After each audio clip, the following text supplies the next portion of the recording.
What's up everyone, my name is Pastor Andy and I'm here at Viral Conference 2018. The theme for this year is Rabbits and Rhinos. It's about rethinking church planting in Africa and the rest of the world in this century.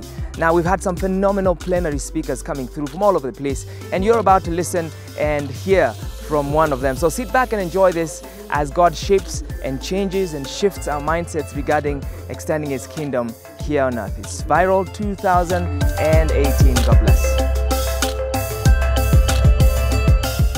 Let me pave the way this morning for our first speaker. This is, what do I say about this man? This is a gentleman that I've served under, in his team for the last about 9 years. And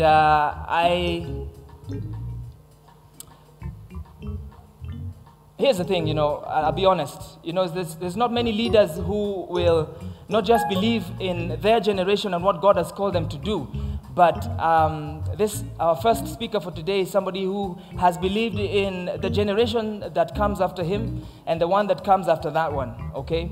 Passionate about leadership. In fact, perhaps one of the few daring pastors and bishops around who can invite people like myself to be in his team. People who have funny looking hairstyles and funny noses and all that kind of thing, okay? And I'll tell you, for some of us, it's until somebody steps up to us and says, I think really God has called you for something. And for us to go like, well, it looks like people like us can do something in the kingdom of God. I didn't believe what he saw the giftings perhaps in my life and many other leaders who are seated here. And he was consistent he's one of those people who's consistent in calling out the gifts of the people around him. And we thank God for that. Of course, I'm talking about our bishop and our pastor, Oscar Muriu. And, I've served with him for many years, so I know how he doesn't like to be introduced. He doesn't like me saying that he's a very humble man. He doesn't like that. He doesn't like me saying that he's a very, very gifted and extremely, anointed man of God. He doesn't like that. He would love for me to say that he's a humble servant, and he is. And he is a very, very... I've never seen somebody who's that gifted, that anointed, but just an ordinary guy. Makes me feel that I could one day become a bishop. Please clap for me. You see, this is what he does when he wants it to stop. Ladies and gentlemen, help me appreciate Bishop Oscar Muriu as he comes on stage. Thank you, my dear brother. Do I still have Andy, a job? Yes. You got a raise. Oh, yeah. But I needed to finish and say that whenever I visit Bishop Oscar Muriu's house, I approach the home with fear and trembling. Not because of who he is, but because of the dogs that he has. One more time, makofi tafadhali. Thank you. Andy's right. One of my passions is a verse that the Lord laid on my heart as a young man. Psalm 71 and verse 18. I had hardly begun ministry when I was convicted by this verse, where David writes and he says, even when I am old and gray, O Lord, do not forsake me, until I declare your power to the next generation and your might to those who are to come. And as a young man of just 26 years old, I made a commitment that all through my ministry years, I would pour my life into the next generation and raise them up so that when I die and I go to be with the Lord, there will be many spiritual sons and daughters who will continue the mission of the cross. So, thank you. Well, let me take this opportunity to welcome you all. You cannot begin to imagine my joy at the many amazing people that I have gotten to meet, leaders from different parts of this nation, leaders from different parts of this continent, and even met people from other parts of the world. I met 2 Indian brothers who have joined us today, and I just am floored by what the church in India is doing and the suffering they're going through for the sake of the cross. I was a student for my undergraduate at the University of Delhi in India for 3 years It was in India that I came to know the Lord as my Savior. It was in India that God called me, and I came back and went straight into theological college. And so India is close to my heart. And when I want to be inspired about the work of God, I go to visit the church in India, because they just floor you. There are many who have died as martyrs, present-day martyrs, in northern India. Northern India is the most unreached part of the world today. But there are brothers and sisters there, faithful to the Lord, preaching the good news, even though they know that tomorrow they will be killed. And so it's an honor to have those two Indian brothers with us. And there are many who have come from other parts of the world and other parts of this continent. Welcome, welcome, welcome. Amen, amen.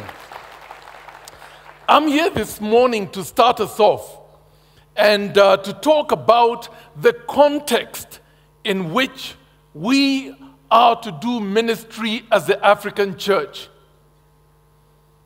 that we may understand what it is that God is calling us to. And I'm glad for those of us who have come from other parts of the world, because you too can inspire us for the work that goes beyond the continent of Africa. I'm quick to say to my young leaders, the Great Commission belongs to us as Africans also. And God has called us not just to our countries, not just to our continent, but to the furthermost parts of the world. As African Christians, we think that missionaries are white. And we don't think of Africans as being missionaries to other parts of the world. But God has called us to Papua New Guinea.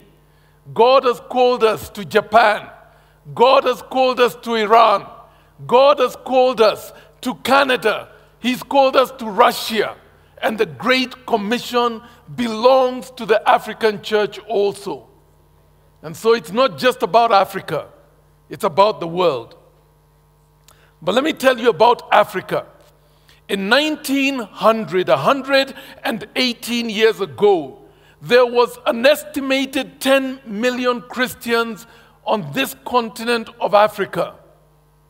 By the turn of the century, by the year 2000, the number of converts in Africa was estimated to be 350 million Christians on the continent of Africa. 45% of the continent had converted to Christianity.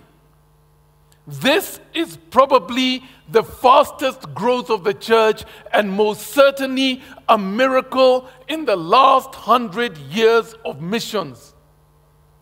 2 weeks ago, a news article appeared on several websites, and I picked it up on a website called The Christian Post. There are now 631 million Christians on the continent of Africa.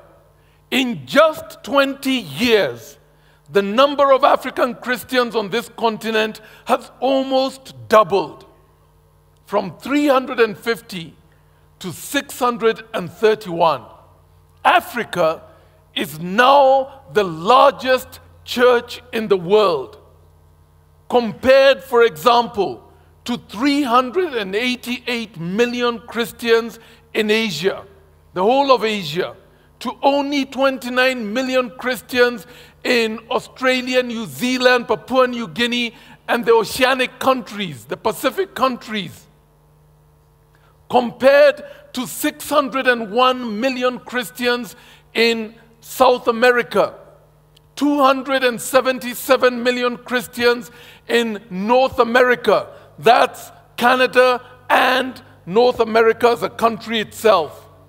571 million people who call themselves Christians in Europe. The growth of the African church is the greatest miracle in the last 120 years. And the growth of the church in the southern hemisphere has been astronomical.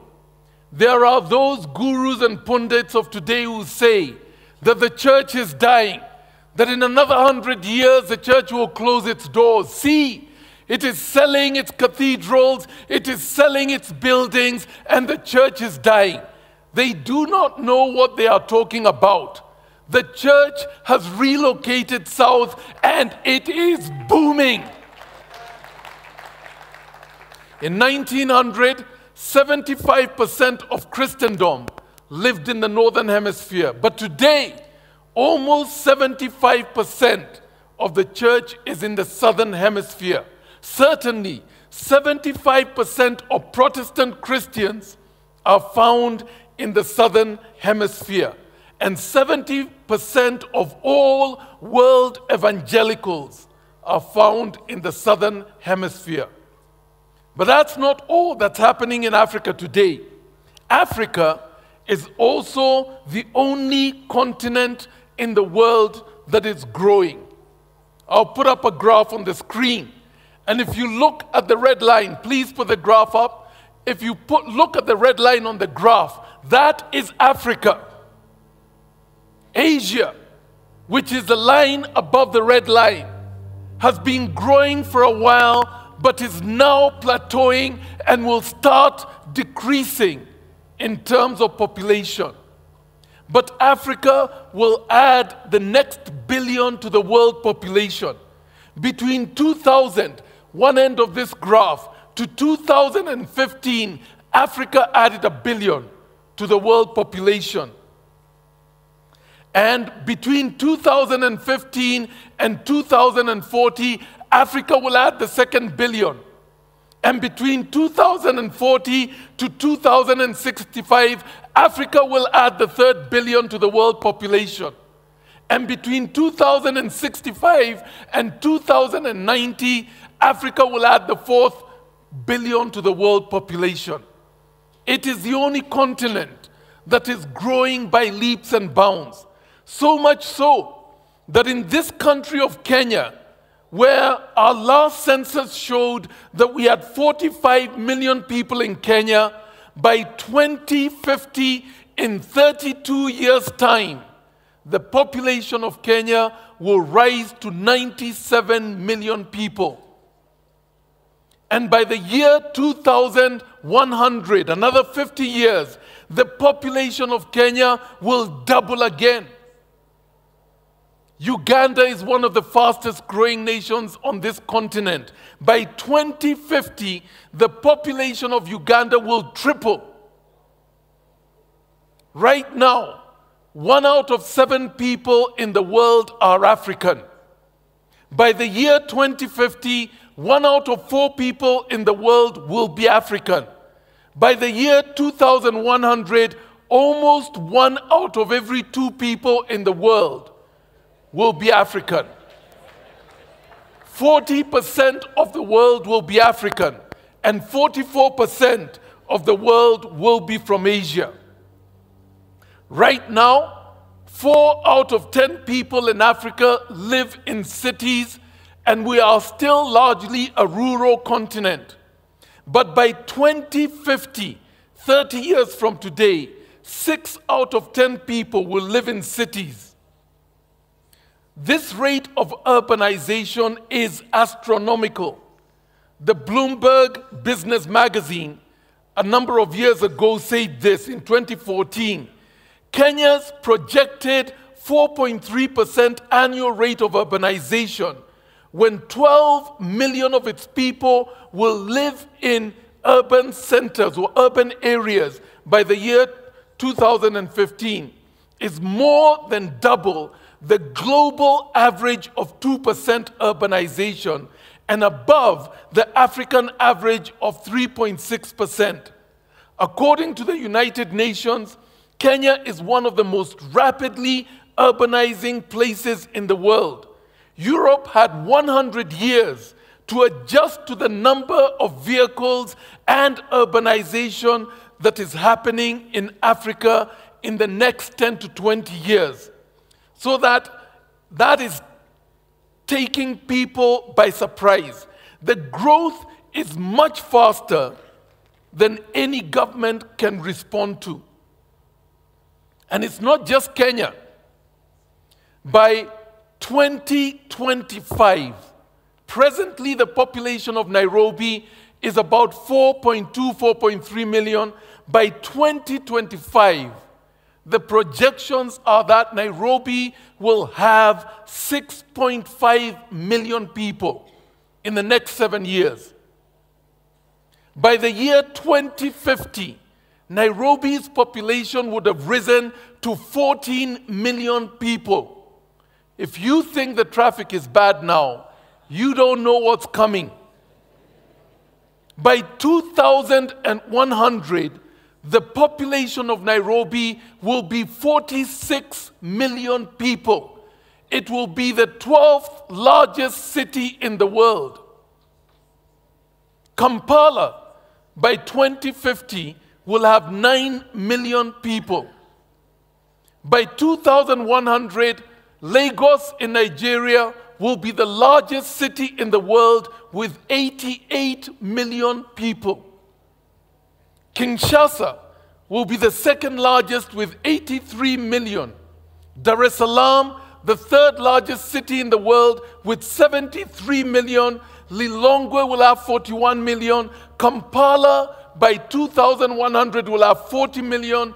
And Lusaka will be 37 million people. 4 of the largest 50 cities in the world will be in Nigeria. So this is the reality of where we are in Africa. The future of the world is African. And the future of Christianity is African. The question is, how will Africa evangelize the world? When almost 1 out of every 2 people in the world will be African.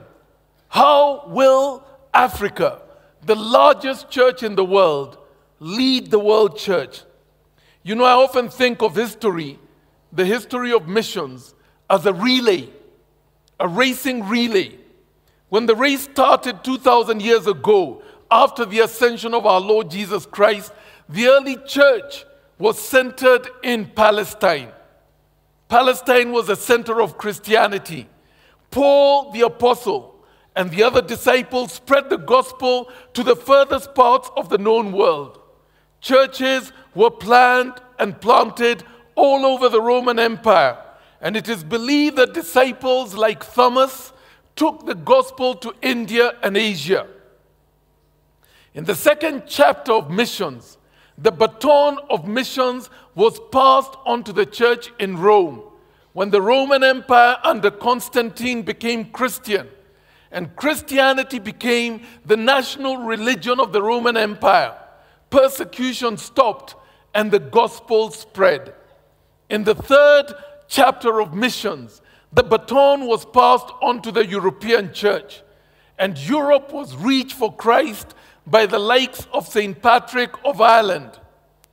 Young men went out from the Irish church to preach the gospel, and for 500 years after St. Patrick died, there could still be felt the impact of what St. Patrick did as he raised up 17, 18, 20-year-olds to go and take the gospel to greater Europe.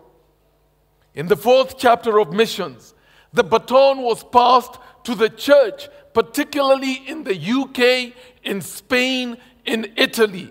These countries went out on the high seas, and under the banner of colonialism, they took the gospel to the Americas with the likes of John Wesley and George Whitefield, to the Far East with the likes of Hudson Taylor and Adoniram Judson, and to Africa with the likes of David Livingstone and C.T. Studd.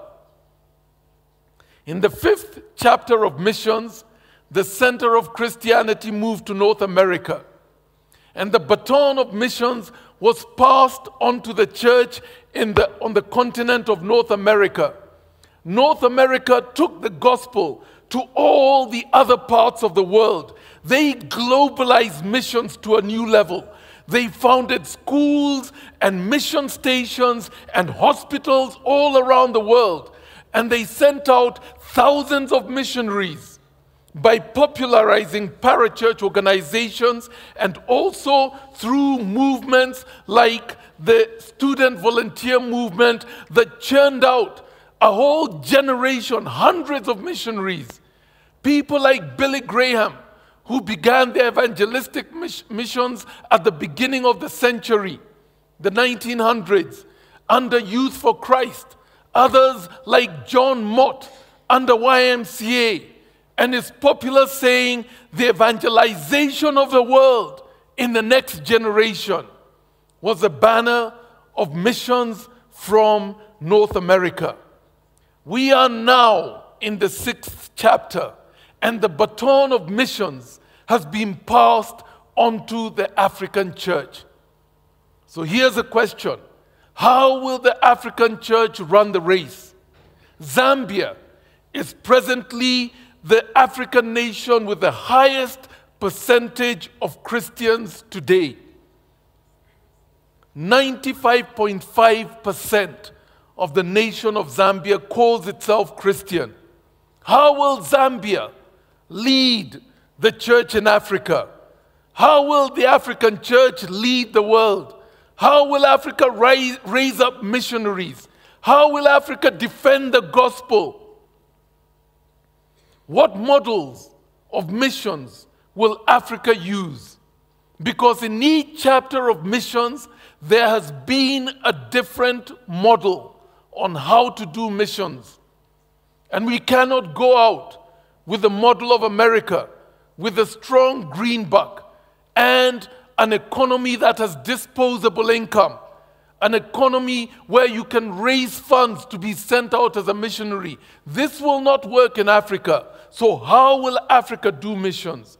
How will Africa replant the gospel in those nations that brought the good news to us and that are now elderly and in decline and in need of revitalization? This country of Kenya benefited from the generosity of the church in England, who sent their sons and daughters to come and to die on this continent that we may receive the gospel. Where are the Africans who will go to our mother and care for her in our time of need? Will Africa manage to complete the task of missions in those parts of the world that have not yet received and embraced the gospel? Primarily the Middle East and Asia in total. Will Africa complete the relay and take the gospel back to Jerusalem? The future of this world is African, and the future of the church is African. One of the surprising things about the statistics of the fact that Africa has added 1 billion to the world population in the last 15 years is this. In the year 2000, 350 million Christians on the continent of Africa.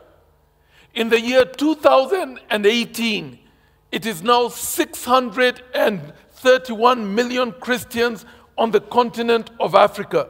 But the question is this: has the percentage moved? And the answer is no. We've added 1 billion, but we have not won a single percent.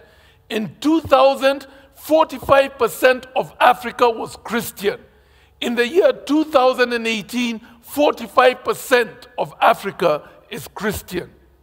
We're not winning this continent for Christ.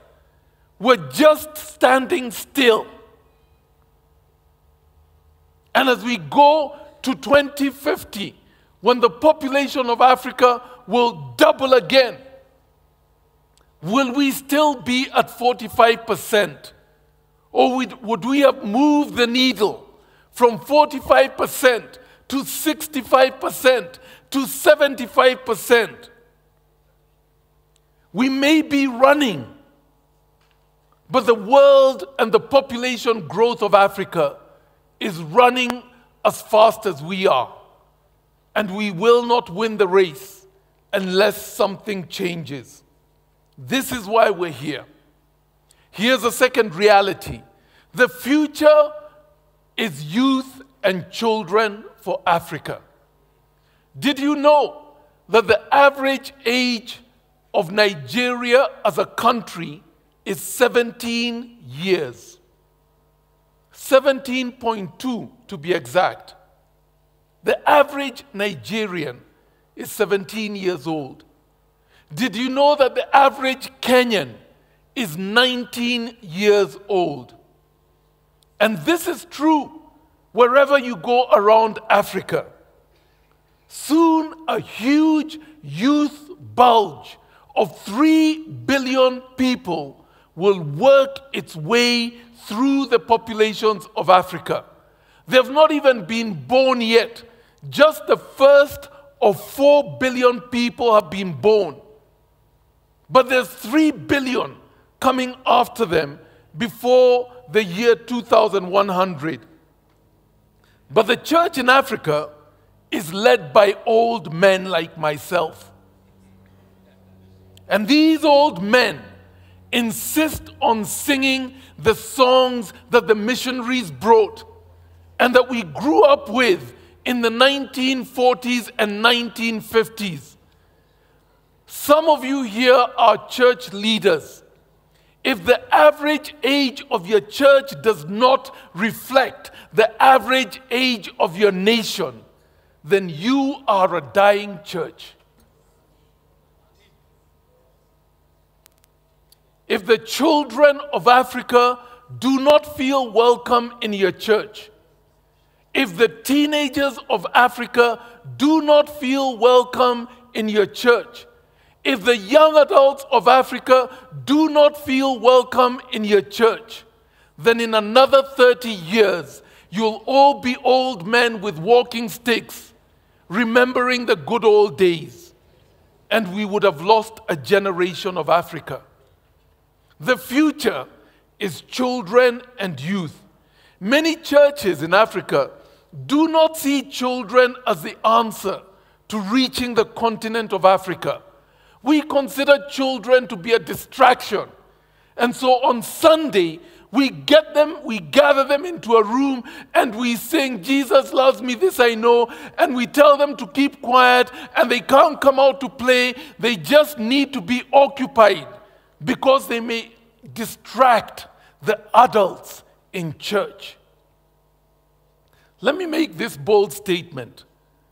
In Nigeria, the church does not belong to the adults. It belongs to the 17-year-olds. The church should not be singing the songs of the 1940s. They should be singing the songs of the teenagers today. I say this to our church. Thank you. I say this to our church just 3 or 4 years ago, that we want to locate the average age of Nairobi Chapel around 20 years old, which is the average age of this nation, 19.8 years. So 20 years old. And we will not sing hymns anymore, because those were sang 40 years ago when I was a teenager. And now the children who are teenagers, they don't even understand the hymns. They don't know the hymns. You give them a hymn book and they don't know how to sing.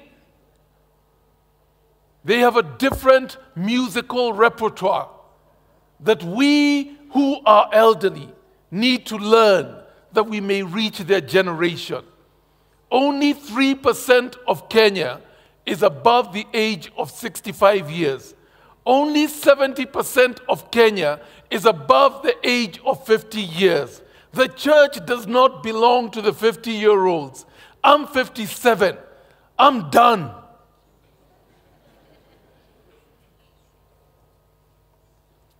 Teenagers feel lost in our churches and displaced in the African church.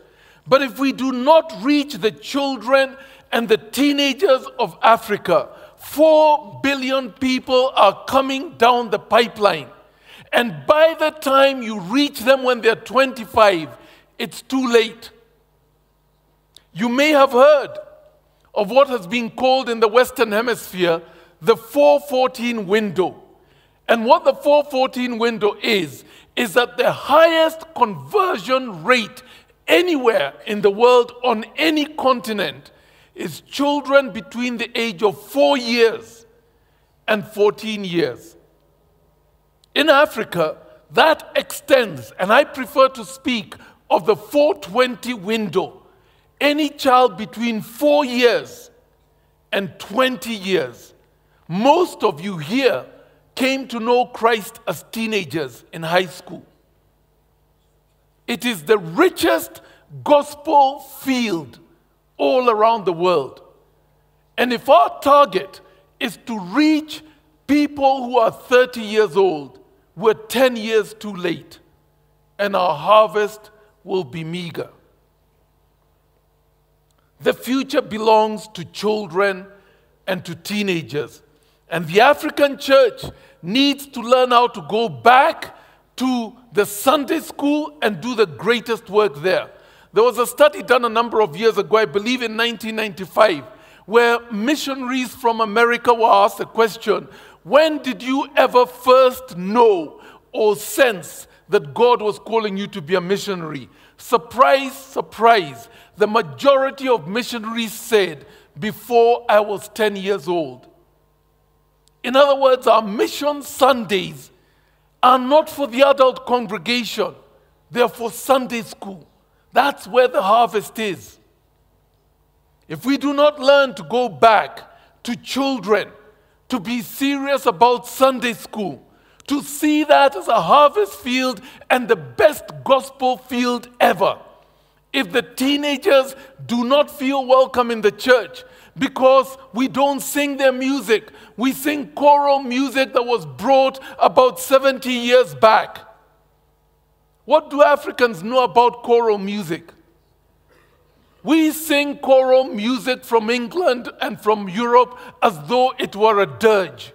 And our leaders do not keep the notes, and they do not know the tones, and they drag on the music, and it's almost as though you're at a funeral. For those of you who come from other parts of the world and have not yet understood African music, let me explain just a little about African music. African music was never about keeping the tone. There were no soloists in Africa before the music of Europe was brought. And we did not keep the tone, and we did not sing to a, what is it called, a metronome? We did not sing to that ticker timer that keeps you going at the right speed. None of this did we know. African music was about the best musician is the one who leads and sings in such a way that anyone who is there has to join the dance. And whether they keep the tone or not is immaterial. You got up and you danced. The tone was not important. And we did not have wind instruments and string instruments or any of that. We had the drum. But when music from Europe was brought to us, we were told that the drum is a bass sound. It is a sound that is so bassful, it stirs the demonic and the evil. And so churches were not allowed to have drums. But in taking the drum away, you took our musical instrument, for it was all we had. We did not know how to sing in alto and tenor and bass and all those. Everybody brought what they had, and you had a bash.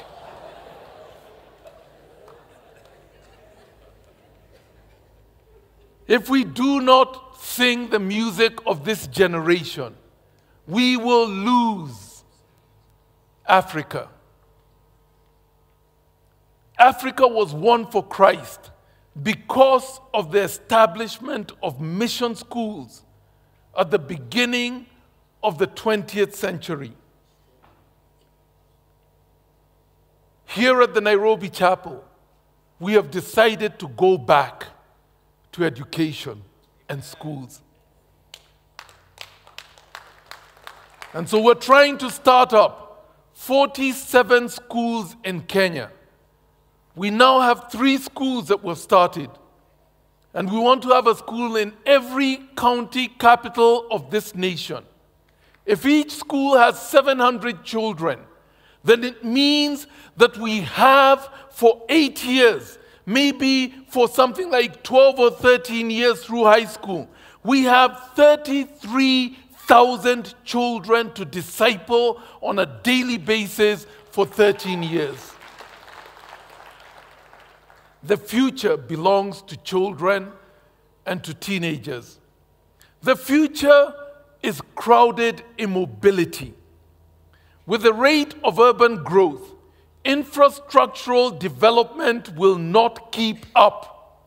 Our African cities will become super crowded. Land will be prohibitively expensive to buy. Buying and building large church properties will be difficult. People will struggle to get transport to move from one end of the city to the other end. We need to change our strategy of church and church planting. They will not be able to go long distances to church. Transport will be expensive. The church will have to adapt and locate itself as close as possible to where the people are. We will not be able to afford land in the cities anymore. We will not be able to find buildings big enough for a church like this with purpose-built buildings, and the church needs to become small to survive. We need to move back into living rooms and into restaurants and into small spaces where people do not have to pay money to come to church by using public transport, but they can walk to church, a church in the neighborhood, not more than 5 minutes away.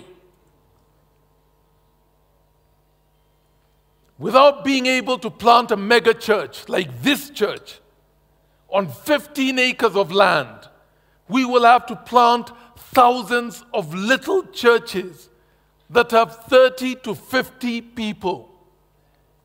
We will have to raise up thousands of bivocational workers and pastors, and we will have to meet in homes. But the African church, will the African church be able to adapt to the reality that will be Africa in another 20 and 30 years? Or will we still try and copy the mega churches of the Western Hemisphere? This question has defined our theme for this year: rabbits and rhinos. It comes from an article that was written in the magazine Christianity Today by an author that some of you may have heard of called Ed Stetzer, who studies church and church growth and church numbers. And he compared breeding rabbits to breeding rhinos. Rhinos are big. They are 5 feet tall. They stand at that height. And they weigh 2,000 kilograms. When a rhino gets pregnant, it carries its baby. Its gestation period is 18 months long. And when it gives birth, it looks after its one baby for up to 3 years. So you get one rhino every 4.5 years. But because it is an endangered species that is hunted down, the survival rate of rhinos is very low. And you're lucky if in 10 years, a baby rhino can survive. Rabbits, on the other hand, are small. They each weigh only 1 or 2 kilograms. And they are pregnant only for 1 month. And when they give birth to anything between 6 and 10 little rabbits. The babies themselves are ready to breed after 6 months. So if you have a male and a female rabbit who breed, and the children grow up 6 months, and they breed, and they grow up, and they breed, and they grow up, and they breed, after 4 years, you will have close to 4 million rabbits. And after 10 years, if they just keep breeding, after 10 years, there will be more rabbits than there are people in the world today. Some churches are like rhinos. They're big, they're visible, everybody knows about them, and everyone watches them. And when a rhino comes, you're afraid because when it charges, it crashes into things. But they move slowly, and they plant churches slowly, and they cost a ton of money to run, and they have to have large staffs and large budgets. Other churches are like rabbits. They are nimble and quick. They can adapt and move quickly. They breed quickly. They don't need big buildings. They don't need big staff. They can squeeze into small places quickly. They are often chaotic and uncontrollable, but they move and they spread quickly. So the question is this, that is the theme of this viral. Is your church a rabbit church or a rhino church? Are you growing a mega church with no church planting, or are you like a rabbit breeding to win Africa? Here at Nairobi Chapel, we're trying to plant rabbit churches, small, quick churches that have 30 to 50 people to begin with. Some of those churches will become rhino churches in time. But it's not the rhinos we're after, it's the rabbits. Why rabbits? Because I believe rabbits are the only ones who will win this continent of Africa by growing quickly, locating themselves close to people, meeting in small spaces. Rabbit churches focus on aggressive evangelism. A new church reaches people at 10 times the rate of a church that has been in existence for 8 years or more. Why? Because a new church knows if we don't bring them in, if we don't win them, we won't have a tithe. But a big church is more concerned about caring and, discipling and building up. And where it used to do a lot of evangelism, after a little while, it now is focused on discipleship, which is right. But they're not as concerned with evangelism. And so they plateau, and over time they decline. Because rabbits don't take a lot of financial resources, and the African church doesn't have a lot of money. Because rabbits can be led by people who don't have a doctorate in theology. Because rabbits are unsophisticated in terms of leadership. The leader you need to lead a church of 2,000 people is very difficult to find. But the leader for 30 people, this we can do. Because rabbits fit in a living room, a rhino cannot. Because rabbit churches can be 5 minutes away from people. And because rabbit churches can become a church planting movement to take over the world, whereas rhinos are heading for extinction. The question was asked of me some years back. How many people do you need to have in a church to say, this is a church and it's successful? How many people? And somebody shared this thought with me, that in the Apostle Paul's days, if there were 10 men in a gathering, then that became a synagogue. And they were responsible to continue with the work of preaching the Jewish religion and the Old Testament. 10 men in a gathering. So I thought to myself, a church of 10 people in Iraq is a big church.